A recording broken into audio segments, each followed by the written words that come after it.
Going for two War Room Scott Fishbowl mock draft. We're here at the 1.09.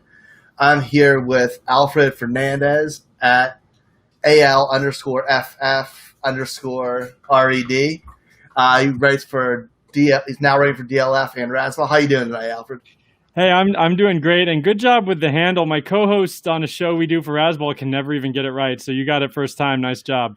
Well, yeah, I just went from a terrible handle to an easy one like 2 weeks ago because that issue came up. Yeah. Yours isn't that fine. It's too many underscores, but AlFFred just straight across was not available, and I wanted the FF in there, so, what are you going to do? I like it. Now, is this your first Scott Fishbowl, or you been in it before? Nope, first one. I've seen it, on the Twitters for a couple years, and always thought it was just industry only. I didn't even realize you could get in as a fan.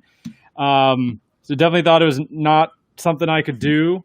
But when I started writing last year and it came up this year, I was like, I'm going to submit an application, and didn't expect to get in, but I'm super excited. I got in as an analyst, which is super exciting just to even see that. It's real weird seeing that next to your name. I mean, I'm not worthy of the title, but whatever. We'll just roll with it. That 99% of us aren't. It's cool. Yeah. So it's been a super fun experience. The whole thing. Doing the show, the hashtag, the sending the screenshot of the email. It's all just a blast, and the community it fosters is super fun. Obviously, the charity is a great aspect. So it's one of the coolest things in the whole, fantasy world. Yeah, it's one of the best things every year. Now, are you in the chat and stuff like that with 109s? Yeah, we got a 109 chat going. We got my own league chat going. Blake Hampton is in our league, and he just got the job with FTN, which is just blowing up right now. Yahoo Noises thing. So he announced it to our little league, and we were all just super happy for him. So yeah, it's just it's a totally unique experience. Really fun. For sure. Yeah, it's a blast. Now, what division are you in? I am the Dinosaur Toys. Okay, I like that. Yeah, it should be. Honestly, it should be the Operation League because we have Dr. Chow and Stefania Bell both. So it really should have had a medical theme, but, in any way, it's the dinosaurs. All right, awesome. So far in the mock draft, we've had McCaffrey go 101, which is expected, followed by Mahomes, Lamar Jackson, Zeke, Kamara, Russell Wilson kind of threw a little bit of a wrench into things, and then Dalvin Cook. Yeah. So fairly chalky. Didn't expect the Russell Wilson in there, but I love the pick because I think Russ is somehow underrated still, and everybody knows he's a top 5 quarterback, top 3 quarterback. Mm-hmm. So yeah, everything's been fairly chalk so far, but what are you thinking here? Because let's say that 108, 109, 110 is where things get a little dicey. Yeah, you're totally right about that. The draft really starts probably at 7. Definitely a bit of a hot take pick. I listened to that pod with Russell Wilson. I don't mind the logic. I think there's a chance he falls to mid-second. So, he could have waited potentially and risked that. But, the logic was sound. Mm-hmm. I like the point about the running game may not be happening this year, and they may actually just have to go pass heavy and just let Russ loose. That's what we all dream of, right? We're just imagine letting Russ throw 600 times, but it's never going to happen. I know. I wanted to, but it never will. Yeah, but I don't mind the pick. Definitely, like you said, a wrench. So anyway, we get to me. Dalvin went he's iffy. I was thinking if he fell at 9, I'd really have a hard decision. I'm kind of glad he's gone. I don't really want to have to make that decision. So anyway, yeah, without a lot of suspense, I think it's actually a pretty easy pick for me at 9 in this mock. I'm going to go Kelsey. I'm going to take the first tight end off the board. Given the scoring, the first downs, the extra reception, the extra half for a first down, it's just he's a top. Honestly, I believe it depends on what projection you use, but I think he's a top 3 potential scorer any position. Given the format. He's no worse than 5th or 6th, I think, even with a very conservative prediction or projection. So I think it's fairly easy. You get the position scarcity, dominate the tight end position against anybody you face all year long. Yeah, and then I mean he's just an overall one of the better players regardless. So he actually had the fourth or fifth most first downs of any receiver in the league last year. I actually did the math. What? He eats them up. This first Yeah. down. And I did the math. Actually, he scored, given the scoring, he would score more on first downs than Michael Thomas, who had like 90 first downs last year. But because you get the extra half with Kelsey, he'd actually even outscore Michael Thomas there on first downs alone, at least. But anyway, yeah, I love it. I know people have a problem going tight end in the first round, but given the scoring, I think it's worth it. So my normal next question would be, who's your second round pick? I'm going to kind of make it two parts. Who's your second pick? And with taking the tight end in the first, how are you constructing your roster now? Because that's the biggest thing, because I love tight end, especially because Kelsey is just a monster. Yeah. But the only reason I'm hesitant myself, other than having the one I want, but if I was there, the only reason I'd be hesitant is that roster construction. It makes it a lot harder. It does. I've definitely thought about it a lot. I didn't, I guess a lot of folks do give kind of the other thoughts they have at that position. I kind of just went for it with Kelsey. But, Derrick Henry's in play with the first downs and everything. I think you talked about on the last episode, these grinders that maybe don't catch passes, but they're going to get those first downs. It levels that running back playing field a little bit. So Derrick Henry's not as concerning as he would be in, full PPR with no first downs. So he's in play there. Kittle's in play. I kind of think in the real deal, Kelsey will be gone, and I'll have to deal with Kittle question. So those guys are certainly in play. But so you're talking about second round, probably going to go running back. I do agree with most people. You got to have at least somewhat of a stud, bell cow as close as you can get. The problem is by 109, if Cook's off the board, there's just not there. So that's why I went tight end in the first. Second round, Sanders keeps coming to me. I love the potential. I'm worried I'm picking potential and not reality a little bit with Sanders. But right now he's probably the guy I lean. I mean, if Mixon or Henry fall, that's a no-brainer. I mean, that would just be the nuts right there. What about Josh Jacobs? We talked about him in the last show. I got to look into him. I was a little bit convinced by Kane. He made me want to think a little more about Josh Jacobs. I just am not, since his prospect days, I've just never been a huge Josh Jacobs fan.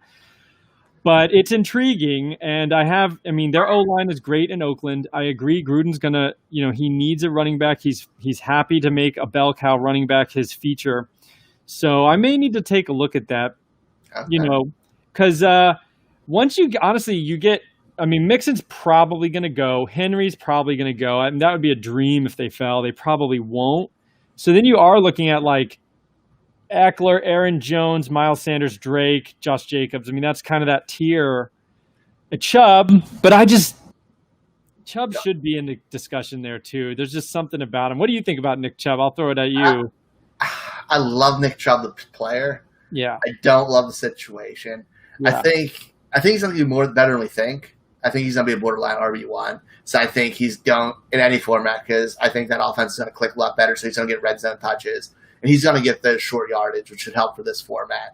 Yeah, maybe I really need to put him on my radar there. But I still think best case scenario, that splits 60-40. Yeah, with limited receptions. Mm-hmm. Although this is Stefanski offense, which Dalvin Cook did pretty fine there. So yeah, so I think I'm worried about him. I'm not running out of my way to get him. Yeah. That second pick's tough. Sanders just seems it's kind of like that shoot for the upside. Shoot for the moon. He gets 300 touches, 50 of them are receptions, and is the feature back. That's kind of what you're hoping for. I know that's a little pie in the sky, but he's the guy with probably the most upside, so maybe just do that. You asked about roster construction. So third round gets tough. I really do not like the choices I am thinking I'm going to have there. Receivers, the intriguing. Evans, Galladay, Beckham may be there. Probably will be. And those would be tempting, but I'm kind of thinking getting the QB out of the way in the third. Wentz is going to be there. I kind of like him. Various other choices, but I kind of just like Wentz. And then you just get the position out of the way. people are going to wait till 6th, 7th, 8th maybe and take a value guy, but I like taking receivers then. So maybe just get the QB pick out of the way because I'm not in love with the running backs in the 3rd.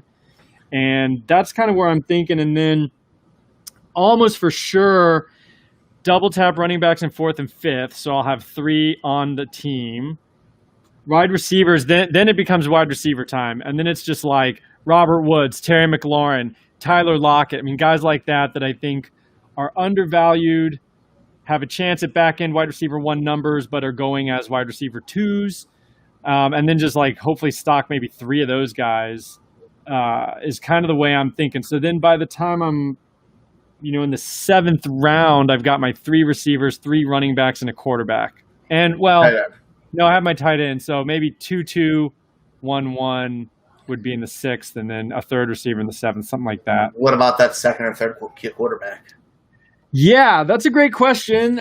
Basically, my thought on quarterback, and this is, everyone's got their own way of zigging, when others are zagging, right? So maybe I'm overthinking it. I would be curious your thoughts. Given the scoring, I'm kind of thinking of taking a QB1 I can rely on. Of course, I will roster a QB2 and maybe a QB3 later because, you don't want to have a fab problem. But not planning on starting a 2nd quarterback in my roster on my lineup every week. So I think I've run a little preliminary numbers, and it looks like around QB 12, running back 12 and beyond actually starts out scoring them given the scoring. And then right around receiver 16 or 17, receivers start outscoring the quarterbacks as you go down the list. Yeah, I was in my chat today for going for 2, and Mike Gesicki outscores Sam Darnold was one of the ones that was kind of shocking. Yes. And stuff like that. So I get the theory. It's very bold. It's gone through my head a couple times. Very bold. But everyone's got their own way of being bold. I mean, some people are, going 0 RB when everyone says you can't this year, and some people are going to do 0 receiver, and there's a bunch of ways to go bold. That's one where it just kind of makes some sense to me, and I'm not sure a lot of other people will be doing it, which is really the key. No, and that's what's awesome about this. Everybody has these different ideas. John Law actually touched on that a little bit, but yeah, I think if you get a 2nd quarterback and you have a deep enough roster, you can play him on good matchups, kind of like DFS. Even if you get 2 kind of crappy ones. And if they pop, if you pick the right one late and he pops, then you just plug him in. If he's performing, there's no reason not to. But I think it's just more of a mentality in the draft. I'm not drafting a QB2 as an intended starter necessarily. At least. So then that gives me the flexibility to wait, and my QB2, I kind of like maybe one of the rookies who may not start in the first 5 weeks, but like Tua Herbert. And then by the time you need him in the 5th week, and they start. I'm playing with the idea. I know it's a little bold, but I'm kind of thinking that's a fun way to zig when everyone else is zagging or whatever. Yeah. Everything changes once the draft starts, but that's what they keep telling me, man. The mocks all lie. But it's good to have something like that in your back pocket where you're not worried. And I'm completely okay with it, and it's there as well. So, the other plan would be to intentionally try to get 2 top 12 quarterbacks or something like that, double tap them in 2nd and 3rd round, because I don't know if I want to be starting QB 18, QB 20 in my flex spot because of the scoring. And then if you're chasing, the big thing to me is normally I would chase garbage time, right? It looks like a blowout. He'll come back, score 2 touchdowns in the 4th quarter because they're just chucking it around. But with this scoring, you don't want a guy who's going 0 for 3 and then getting a 20-yard pass on 4th down, in garbage time, because that's a net loss given all the incompletion negatives. So, and sacks in garbage time too. So yep, there's a lot of ways to lose points, and there's been a lot of quarterbacks with negative games. Yeah, so it's going to be very different, and I think people should look into that and look at the scoring. We'll see. With your strategy in, who's a guy later in the draft, value pick that you like, that you want to get on your team, like 10th round on? Yeah, 10th round on. I got a couple because I knew that this question was coming. I think receivers, obviously, given my strategy, it looks like I'm probably going to be a little bit light on receiving, the top end. So I think like a Deshaun Jackson and like a Denzel Mims are guys going in the 14th-ish round. I mean, they have a shot, both of them, of leading their team in receiving, and you're paying like wide receiver 5-6 price. So, I mean, I think it's definitely worth gamble there. I mean, another guy who I'm just finding myself, whether it's a mock, I've done some best balls with, a little buy-in, Rex Burkhead. I mean, I don't know if I haven't heard a lot of people talking about him. No. But like 16th, 17th, 18th round, Sony Michel had surgery. Damian Harris probably is not that good. I mean, I think he's a pro Damian Harris podcast. I'm not sure he's that good. Maybe you've got some a different opinion. Just looking at the limited stuff, I wasn't super impressed as a prospect. And you got James White, whose role is going to be the same no matter what. So I think Rex just kind of could by default end up being a guy. And, if Cam's back there with a running threat, I think whoever's running the ball gets a little bit of a boost. We know that running quarterbacks can do that. So, I mean, at that price, I'm just taking it. I'm taking a flyer on him. I mean, he's rounds later than Sony and even Damian Harris in some cases. He's rounds later than a lot of guys who may not even touch the field. Right. And he will get on the field. For how much, we don't know. So I'm completely okay with that. An injury or two, he has a role. Yeah. I mean, and I think if he's healthy, I mean, obviously the if he's healthy caveat, but I think he's a good player. I mean, I think he's a good, solid player. I could see him just coming out of nowhere like Deion Lewis did back in whatever it was, 2015. Yeah. I mean, he's well-rounded. He can play the receiving role. He can play the short yardage. He can do a little bit of everything. So I like that a lot. He's somebody I'll grab in probably a bunch of places this year after thinking about that. So any other last-minute Scott Fishbowl things, anything you got from this or learned you wanted to share, stuff like that? I just love the strategy. I love everyone's got a different everyone's spitballing different ideas. I really, really love the QB scoring because it makes you have to think about it. You can't just put guys out there and hope for 270 yards, 3 touchdowns and 3 picks, going 53% completion because that's not gonna do it. Nope. But in regular scoring, that would be fine.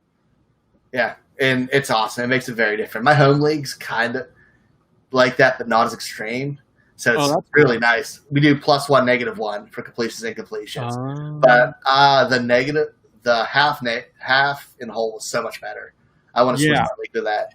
Yeah, for sure. And I've been reading some stuff about just kind of, stats that stay consistent year to year. And for quarterbacks, completion percentage is one, sacks is another. And so, Scott, I'm sure knows this, and he did a real nice job rewarding specific things you can kind of project and count on rather than, random stuff.